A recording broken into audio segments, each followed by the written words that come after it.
उसने अजीब सी नजरों से मेरी तरफ देखा और बोली, किशन तुम मुझे कुछ बदले बदले से लगते हो। मेरे जिस्म में एक सनसनाहट सी दौड़ गई। मैंने मुस्कुराने की कोशिश करते हुए कहा, ये तुम कैसे कह सकती हो? वो बोली, इसलिए कि पहले तुमने मुझे सुजाता जी नहीं कहा, तुम तो मुझे हमेशा सुजाता डार्लिंग कहकर पुकारते थे। मैंने उसका हाथ पकड़ते हुए कहा, सुजाता डार्लिंग, जीवन की इस कदर कठिन राहों से गुजरा हूँ कि तुम्हारी कदर मेरे दिल में ज्यादा बढ़ गई है। पाकिस्तान के जंगलों में दरबदर होते हुए कई बार ऐसा हुआ कि यमराज सामने आकर खड़ा हो गया। लगता था कि बस अब मरने वाला हूँ और यहाँ मेरा अंतिम संस्कार करने वाला कोई ना होगा। विश्वास करो, ऐसे वक्त में तुम्हारे ख्याल ने मेरी ढारस बंधाई। सुजाता शर्मा गई। वो बड़ी खुश हुई। मेरा शक दूर हो गया। उस लड़की को शक पड़ सकता था क्योंकि एक लड़की मरहूम कैप्टन किशन मेहता के बेहद करीब थी और मुझे अभी तक ये इल्म न हो सका था कि उसके अपने महबूब और प्रेमी कैप्टन मेहता के साथ जिस्मानी ताल्लुकात की हद कहाँ शुरू होकर कहाँ खत्म होती है। ये भी मुझे वक्त के साथ साथ मालूम करना था और फिर अपनी एक हद मुकर्रर करनी थी। मैंने जमाई ली तो सुजाता बोली, मैं माता जी के पास जाती हूँ।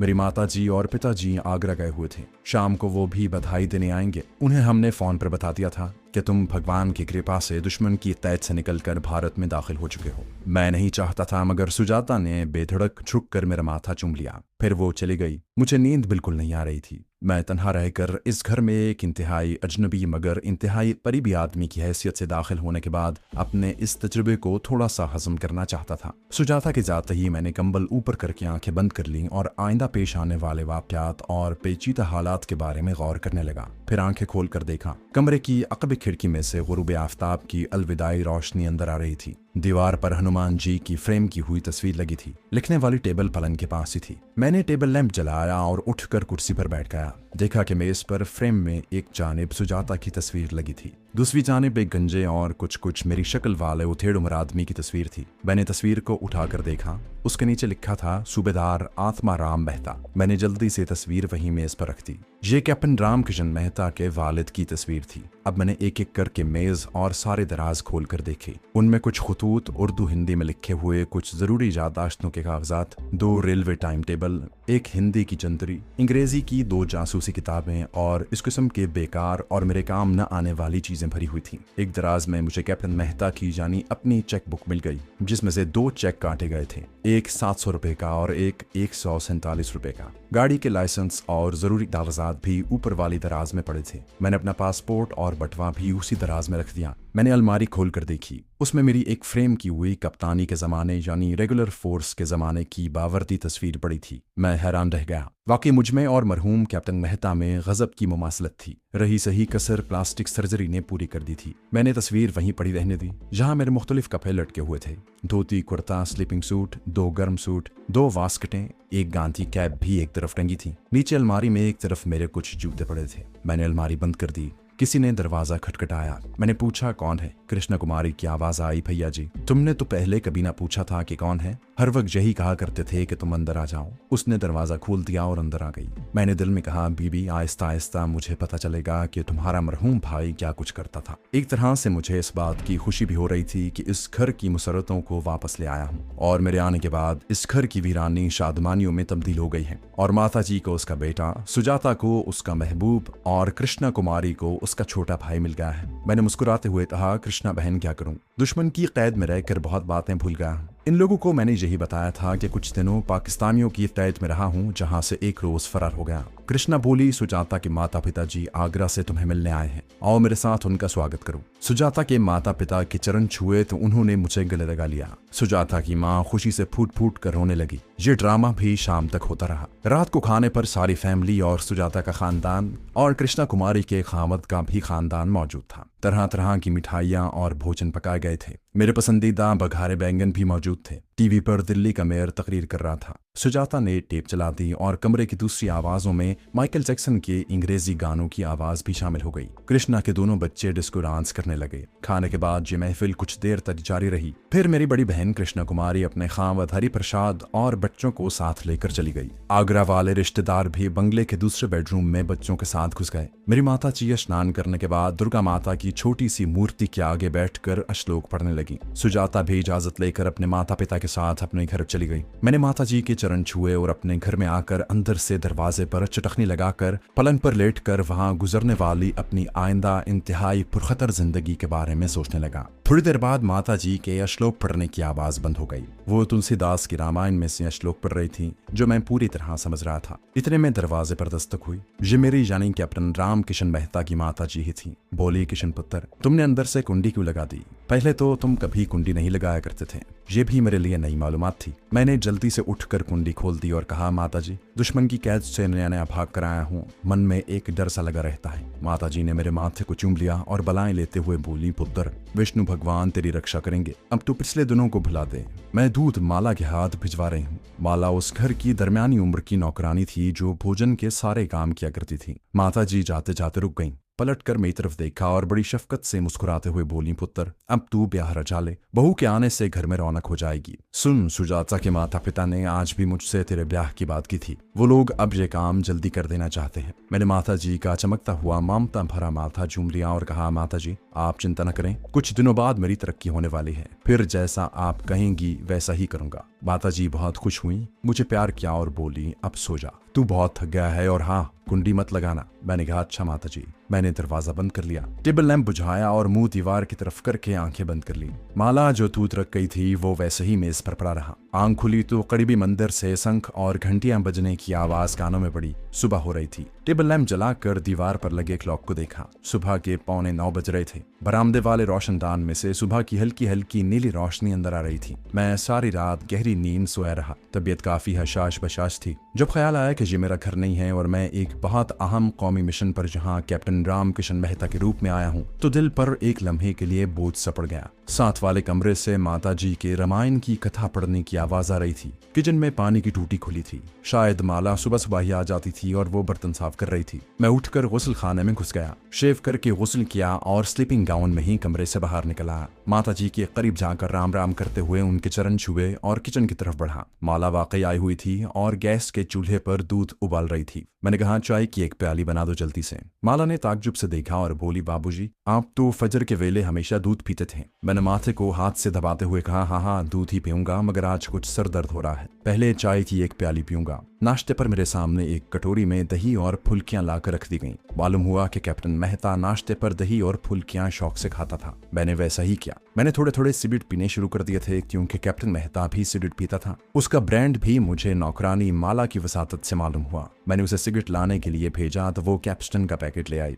जाहिर है कैप्टन मेहता यही सिगरेट पीता होगा। माता जी ने मुझे सामने बिठाकर नाश्ता करवाया। फिर जब मैं अपने कमरे में जाने लगा तो मेरे माथे पर गंगा के पानी में भिगोया हुआ मलमल का टुकड़ा छूकर बोली, पुत्र, आज तू दफ्तर नहीं जाएगा ना? मैंने कहा, माता जी, दफ्तर वाले चाहते हैं कि मैं आज भी आराम करूं। वैसे कुछ अफसर मुझसे मिलने आएंगे, उनके लिए थोड़ी सी मिठाई और फल माला से मंगवा कर रखिएगा। मैंने बटवे में से 200 रुपए निकाल कर माता जी को दिए। माता जी ने माला को आवाज दी कि बाजार जाए और सब्जी वगैरह खरीद कर मार्केट चलाए। मैं अपने कमरे में आ गया। इस घर का टेलीफोन मैंने देख लिया था कि खाने वाले कमरे में फ्रिज के ऊपर रखा था। मैंने माता जी से कहकर कि हो सकता है कि दफ्तर से फोन आ जाए, टेलीफोन उठवा कर अपने कमरे में रख लिया। मैं चाहता था कि अब फोन मेरे कमरे में ही रहे क्योंकि 2-1 दिन में किसी वक्त भी दिल्ली में मुकीम अपने एजेंट का फोन आ सकता था। मैं पलंग पर लेटकर अखबार पढ़ने लगा। ये हिंदुस्तान टाइम्स अखबार था। इसमें मेरी खबर भी अंदर के सफ़े पर छपी थी। मेरी तस्वीर नहीं लगाई गई थी। इस खबर से मेरी हैसियत को तक़वियत मिलती थी। उस रोज मोहल्ले के लोग और औरतें भी मुझे देखने और माता जी को बधाई देने आए। कोई मिठाई लाया,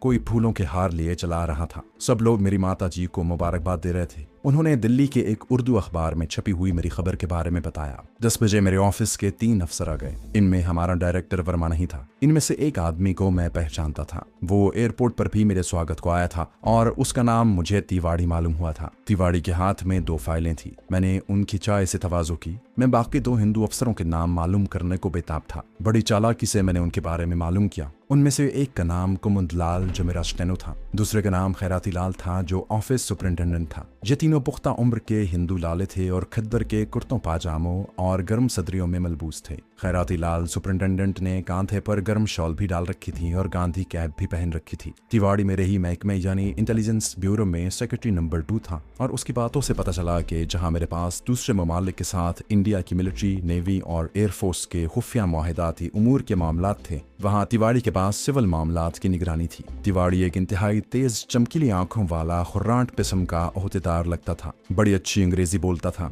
जबकि खैराती लाल सुपरिंटेंडेंट और मुकुंद लाल स्टेनो एक आम क्लर्क टाइप मुंशी लग रहा था। मैं तिवाड़ी से होशियार भी रहना चाहता था और उसे अपनी मुट्ठी में भी रखना चाहता था, चुनाचे मैं उसकी तरफ ज्यादा तवज्जो दे रहा था। उसे पाकिस्तान के सरहदी इलाके में डिप्लॉय बॉर्डर फोर्स के बारे में बेकार किस्म की इत्तलात भी फराहम करने लगा। तिवाड़ी बड़े गौर से मेरी बातें सुन रहा था। कहने लगा, सर आपने बहुत तजुर्बा हासिल किया है, दुश्मन के अंदर से जो होकर आए हैं, इसकी पूरी रिपोर्ट तैयार करके ऊपर मिनिस्ट्री को भिजवानी चाहिए। खैराती लाल सुपरिटेंडेंट बोला, महाराज आप अभी जवान हैं, आपकी प्रमोशन का बड़ा चांस है। मैंने अपनी सीक्रेट इंटेलिजेंस ब्यूरो के डायरेक्टर वर्मा साहब के बारे में पूछा तो तिवाड़ी बोला, उन्होंने आज फिर आपको शुभकामनाएं भेजी है सर, आपके बच रहने पर बड़े खुश हैं। फिर तिवाड़ी मेरी तरफ झुक कर बोला, सर एक छोटी सी इंक्वायरी होगी। वर्मा जी कह रहे थे, परंतु वो तो दफ्तरी रूटीन होगी सर, सेक्रेटेरिएट से कर्मचारी आएंगे आपसे मिलने। मेरे बदन में एक ठंडी सनसनी दौड़ गई, लेकिन मैंने बहुत जल्द अपने आप को नॉर्मल कर लिया। ये कोई ऐसी बात नहीं थी, आखिर मैं कुछ रोज दुश्मन के इलाके में रहकर आया हूँ,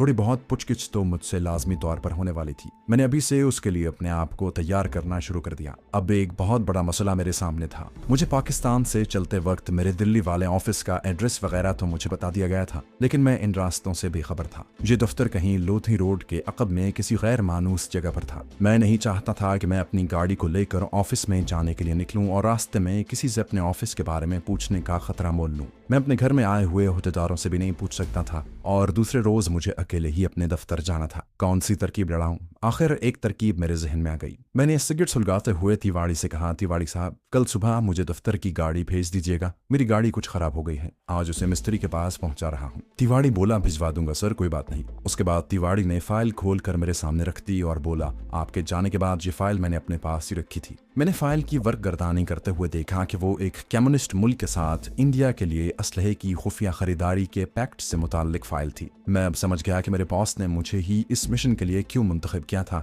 और कैप्टन मेहता की मौत के बाद इस मिशन का ही इंतखाम क्यों किया था। कैप्टन मेहता तो वाकई एक इंतहाई नाजुक और हसास ओहदे पर फायज था और हमें अपने मुल्क की सलामती के सिलसिले में यहाँ से बेपनाह मुफीद मालूमात हासिल हो सकती थी। मैंने फाइल बंद करते हुए कहा, तिवाड़ी जी ये फाइल आप मेरे पास ही रहने दें, कल दफ्तर आकर बात करूंगा। तिवाड़ी ने दूसरी फाइल मेरे आगे कर दी और बोला, और ये फाइल मेरी पर्सनल है सर, आपको मालूम ही है कि मैं अभी तक किसी गैर मुल्की दौरे पर नहीं गया, हर बार शर्मा जी को ही भेजा जाता है। इस बार चेकोस्लोवाकिया का दौरा निकल रहा है, अगर आप मुझे भी रिकमेंड कर दें तो जरा सैर कराऊंगा। तिवाड़ी की हमदर्दियां और एतमाद हासिल करने का ये बड़ा अच्छा मौका था। मैंने तिवाड़ी को देखकर कहा, लाला जी निश्चिंत रहें, भगवान ने चाहा तो इस बार शर्मा जी की जगह आप चेकोस्लोवाकिया जाएंगे। तिवाड़ी की तो बात खिल गई, मगर अपने दफ्तर के ही दो साथियों की मौजूदगी का एहसास करते हुए बोला, सर आपके होते हुए तो कर्मचारी को उसका हक मिलेगा ही, ये तो आपकी शुरू ही से साख रही है। मैंने उनकी चाय और फल वगैरह से तवाज़ु की और दोपहर के खाने से पहले वो चले गए। उनके जाने के बाद मैं कमरे से निकलकर माता जी के पास आया तो बाहर मोटर के हॉर्न की आवाज सुनाई दी। माता जी तख्त पर बैठी चावल सुन रही थीं। उनका हाथ रुक गया, उठकर बरामदे की तरफ गईं। मैं भी उनके पीछे पीछे था। बंगले के गेट के पास सड़क पर एक टैक्सी खड़ी थी और उसमें से एक बूढ़ा गोल मटोल सदरी पोश लाला एक भारी भरकम साड़ी वाली औरत के साथ बाहर निकल रहा था। उनका बिस्तर टैक्सी की छत पर बंधा हुआ था। माता जी ने कहा, पुत्र आगे बढ़कर चरणछू, तेरे चाचा जी आ गए हैं। ये रामकिशन मेहता के वही चचा थे जिनके बारे में मुझे पाकिस्तान में बता दिया गया था कि बम्बई शहर के भिंडी बाजार में कपड़े की दुकान करते हैं और उनका नाम दुर्गा प्रसाद सेठ है। मैं लपक कर हाथ जोड़े उनकी तरफ बढ़ा। चरण छूने ही लगा था कि उन्होंने मुझे अपनी बाहर निकली हुई तोंद के साथ लगा लिया। अरे मेरे किशन, तेरे दर्शनों को तो आंखें तरस गई थी। भगवान ने बड़ी कृपा की भाभी, जो तेरा लाल तेरे चरणों में वापस आ गया। अब चची की बारी थी। मैंने उनके भी चरण छुए। उसने भी गले लगाकर मेरी बलाएं ली और कहा, भाभी मैंने दुर्गा देवी के मंदिर में 125 रुपए की बर्फी चढ़ाई। उसी वक्त जब सुना कि रामकिशन घर आ गया है। चचा दुर्गा प्रसाद ने मुझे गौर से देखा और मेरी नाक की तरफ उंगली का इशारा करते हुए पूछा, पुत्र ये तुम्हारी नाक पर जख्म का निशान कैसा है? ये पाकिस्तान में मेरी नाक पर की गई हल्की सर्जरी का निशान था। मैंने नाक पर उंगली फेरते हुए कहा, भैया जी मैं दुश्मन की कैद में था, भगवान की कृपा रही कि उन्होंने मुझे ज्यादा टॉर्चर नहीं किया, नहीं तो मेरी नाक भी सलामत न रहती। चचा दुर्गा प्रसाद और चची के बंबई से आने पर घर में शाम तक दूसरे रिश्तेदार यानी सुजाता के माता पिता और कृष्णा कुमारी का खावद हरि प्रसाद भी आ गया और काफी हंगामा रहा। रात को सुजाता भी आ गई।